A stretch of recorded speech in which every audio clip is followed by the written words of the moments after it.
90s black sitcoms. They were a very crucial part of the film industry, with many memorable shows. The 90s black sitcoms emerged as the backbone of the film industry, transcending into mere entertainment to become a powerful vessel for cultural reflection and societal critique.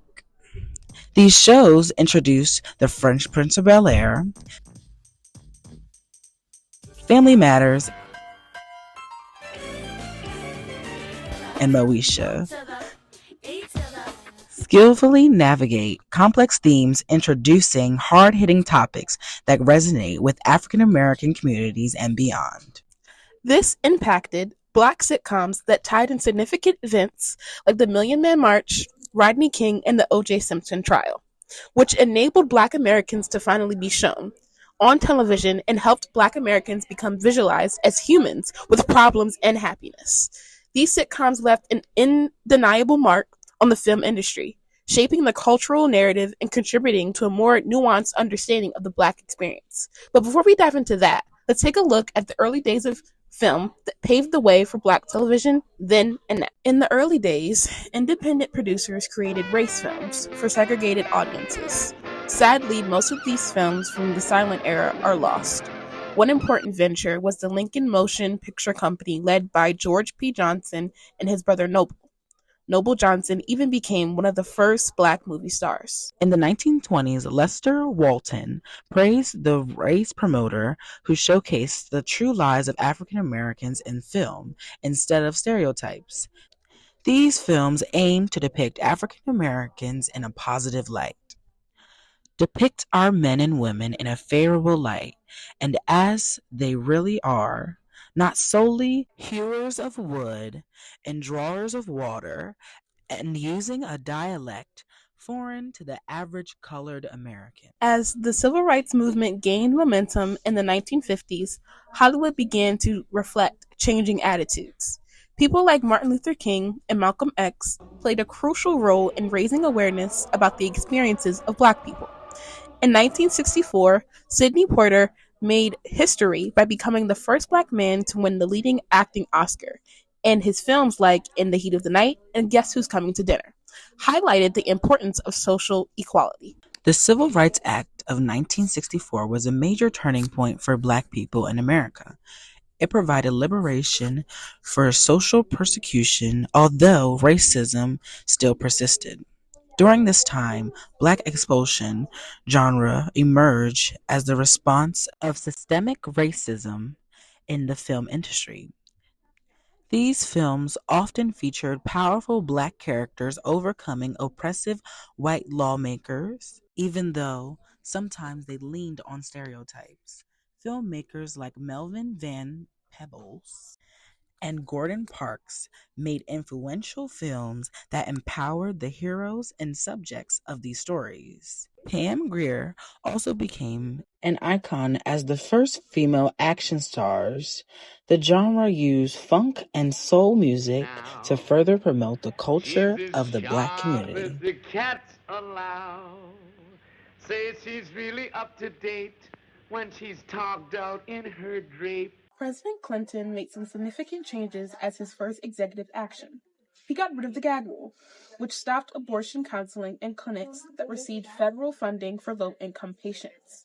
He also removed restrictions on privately funded abortion services in military hospitals and the import of RU-486. Many TV shows in the 90s tackled hard situations and events that invited discussions to unfold in the U.S. We will show you the episodes that connect to these monumental events in history. In this episode of Moesha, she wants to have relations with Aaron. Her friends advise her to be safe and get birth control. Moesha goes to the clinic and feels uneasy about her male counselor, but she remembers why she's doing this. At home, Dee finds the pills, but promises not to tell Moesha's dad. Moesha and Aaron have a serious talk about the consequences they hadn't thought about before.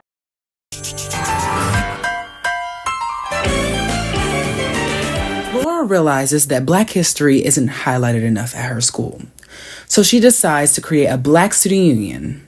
But before she can create the club, the school wants the student body to express their interest in creating a petition for them to sign. Laura is walking to her locker with Urkel one day when she notices a racial slur on her locker. She told her parents, and her dad said, "Harriet, I just feel so helpless. My daughter's been hurt, and I can't do a thing about it. I can't even tell her that it won't happen again." Her mother states, "I was exposed to the sort of thing when I was growing up, but I hoped it would be different for my kids. Some people are ignorant. They're afraid. They hate anybody and anything that's different." Laura comes home the next day and tells her parents that the black and white kids won't talk to each other. She feels like it's her fault because she created a petition which sparked the separation at school. Her grandma had a conversation with her about the racial struggles growing up, which inspired Laura to continue to stand up for what she believes in.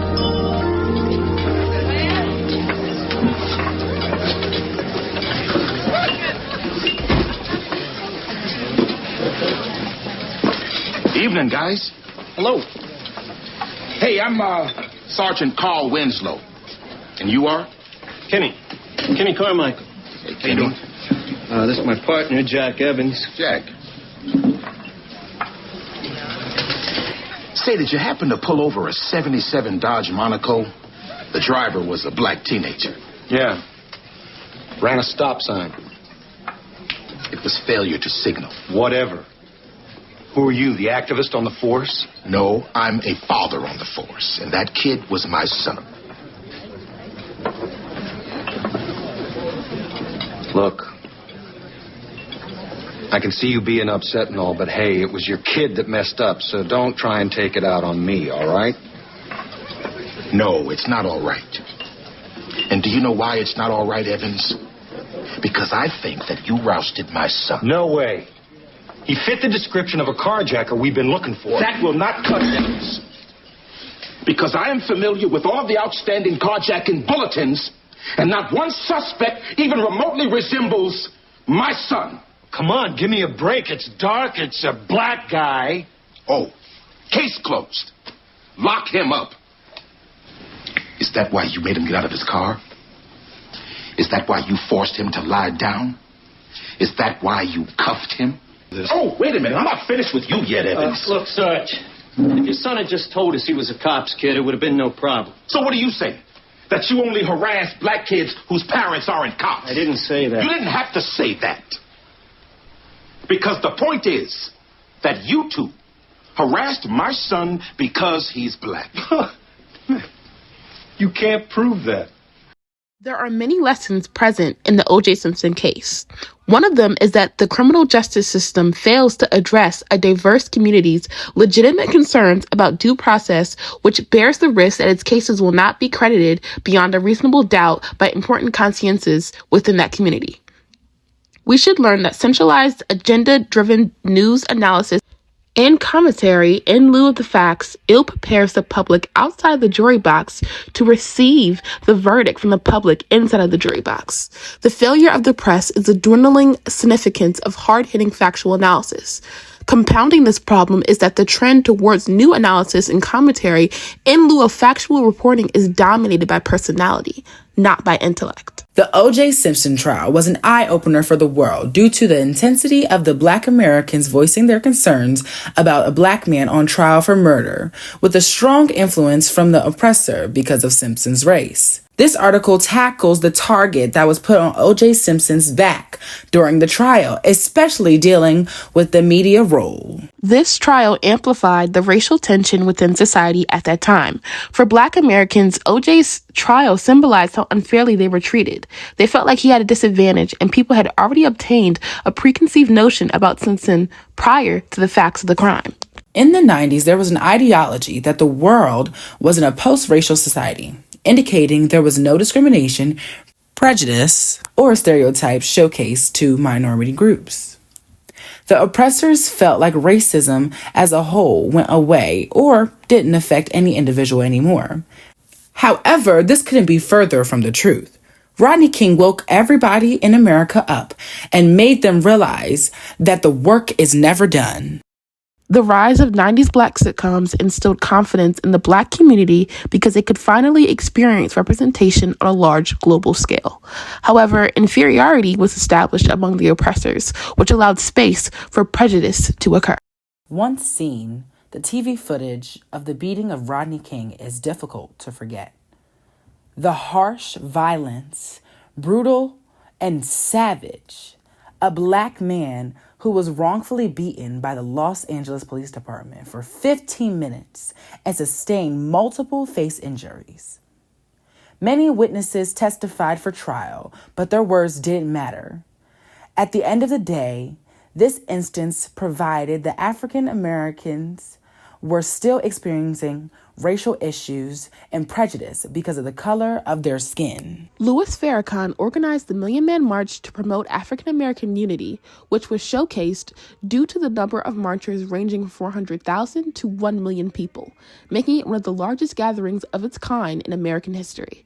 There were other black leaders in attendance and also spoke at the march, including Jesse Jackson, Rosa Parks, Cornel West, Maya Angelou, Marion Barry, and Kurt Schmoke. 90s black sitcoms cultivated a safe space for black families to feel normalized and to finally have existing legacies that exhibits normalcy in a world full of reminders that history continues to repeat itself. The Los Angeles Film School establishes a brief background of black filmmakers who have paved the way for others in the field. Oscar Micheaux was the first African American to produce a feature-length film in 1919. He was a slave in southern Illinois, and he would later leave home to get a job working on the railroads. Micheaux followed his dreams and went on to create a novel, which eventually turned into a film. Many 90s sitcoms contained an episode explicitly about racial issues, including discrimination and stereotypes which were present during this time. Many of the episodes showed the audience that there is still a certain ignorance many people hold within themselves. These sitcoms were a staple for black households because they showcased real events and the accuracy of their culture. Several of these shows are classics and have become a part of an iconic history.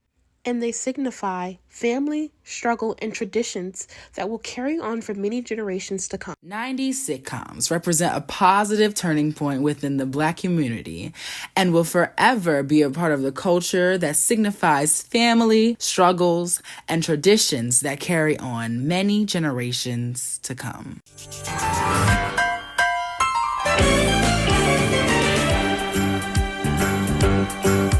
It's a rare condition this day and age to read any good news on the newspaper page.